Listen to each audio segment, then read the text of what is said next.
Hi! Welcome to a new phase, if I must say. So the world is still confronted with a pandemic, some countries now in better recovery than others. But many things have changed, and many things are called to change. And what better time to be smart to direct changes that the world is affronted as tied to a plan or a blueprint that makes sense to me and you.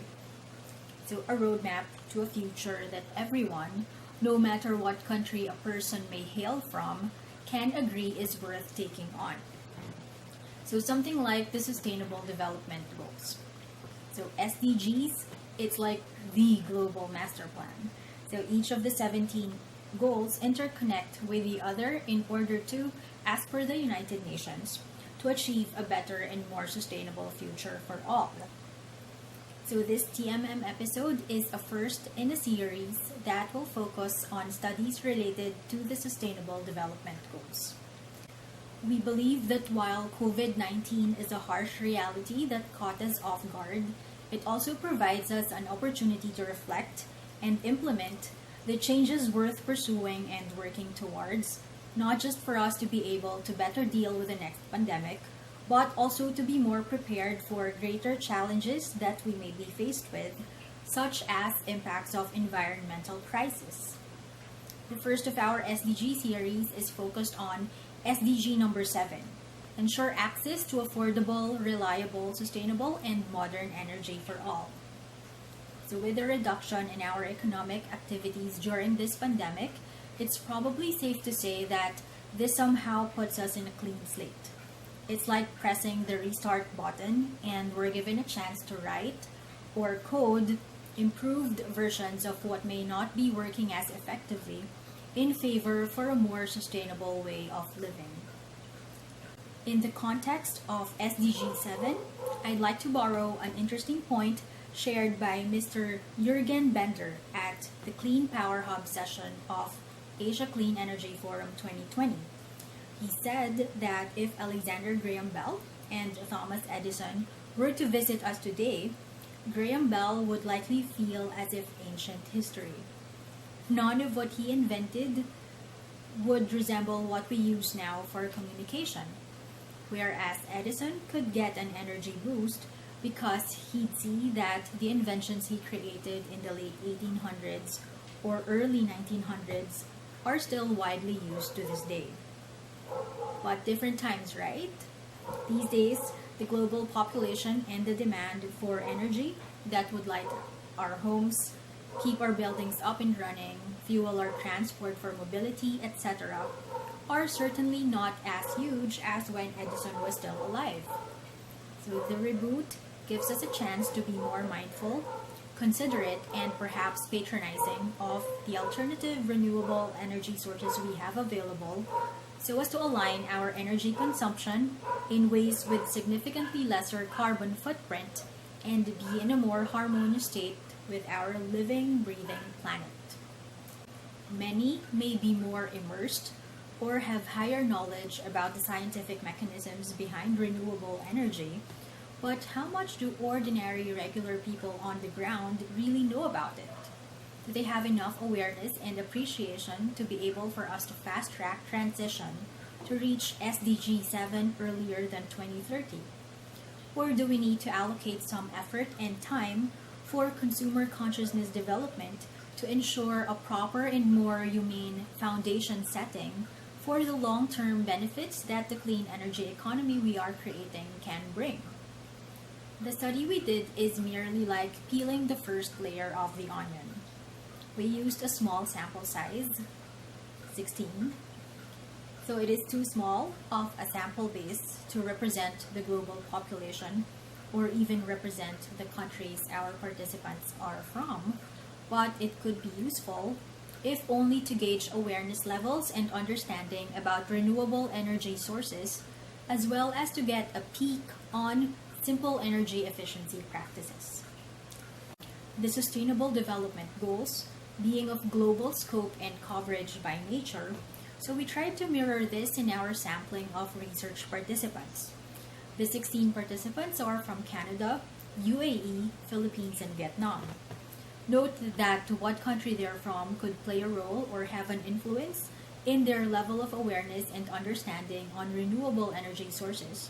Because a participant from Dubai in United Arab Emirates, for instance, might be exposed to higher visibility of solar panels within the city, whereas a participant of a similar age group from Manila, Philippines, might have limited access, say only seeing or encountering wind turbines once or twice, while visiting the tourist spot where such turbines are installed. But to make sense and take something more useful, hopefully, of our limited available data, we'll just read it by age segment. Here are what we asked.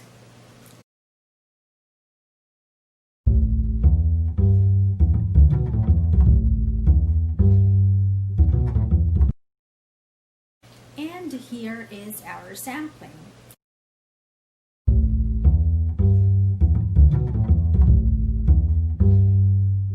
We interviewed the one 16-year-old who is a 10th grader from Vietnam. So this participant turns out to have a sound awareness and understanding of both the Sustainable Development Goals and the different types of renewable energy sources, what they do, how they would contribute to achieving sustainable development, because as mentioned, it was just recently taught to them in science class, which is an interesting finding in itself.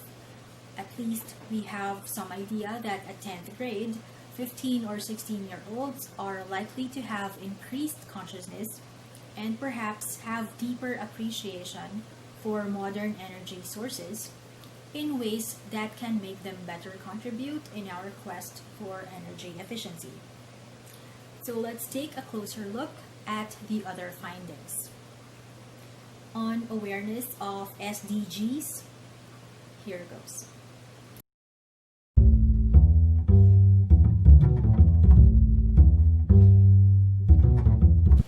So what this suggests is that while Sustainable Development Goals have been a buzzword among policymakers in the academe, or maybe even business sector players in the clean energy space for years now, it hasn't fully trickled down yet to the awareness radar of the common guy you'll encounter while walking a busy street. Interestingly, for some of the adult participants, sustainable, the word, not the goals, seems to be associated with the wealthy, and the products developed or designed for it perceived to be on the high end. So, if the goal is to ensure access for all, this consumer perception shows one gap that still needs addressing, maybe through improvement in either consumer education or through the pricing mechanisms. On awareness of renewable energy. From our study participants, the older the age segment gets, the more aware they seem to be of the term renewable energy.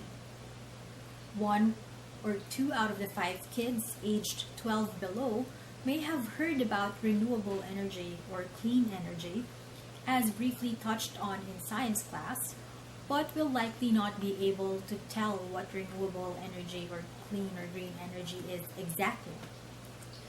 3 out of 5 of the younger adults either automatically equate it with solar energy or are aware that these are alternative forms of generating electricity.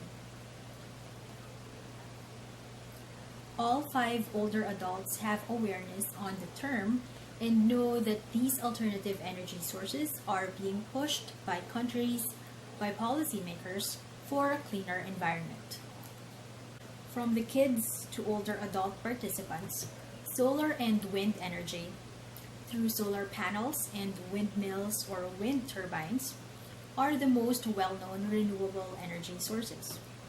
One older adult in Manila is even on the lookout for solar panels in the market, already having made some inquiries to a few local suppliers, an indication that solar energy generation for households is already gaining consciousness.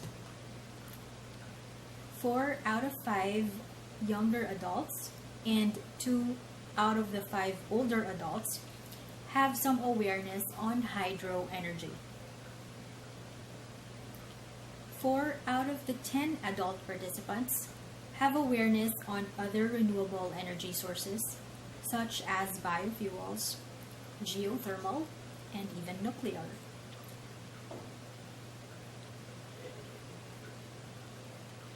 Why do our participants think that use of renewable energy sources is one goal towards sustainable development? Here's why.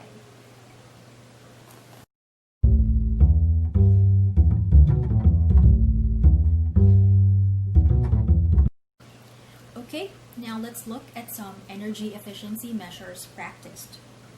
As I've been saying, we are merely testing out the early stages of the clean energy market as part of our series focused on the Sustainable Development Goals. So the market maven only asked a few questions to a small sample.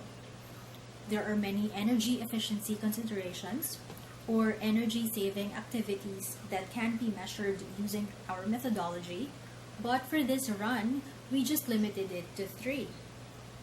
Here are our findings.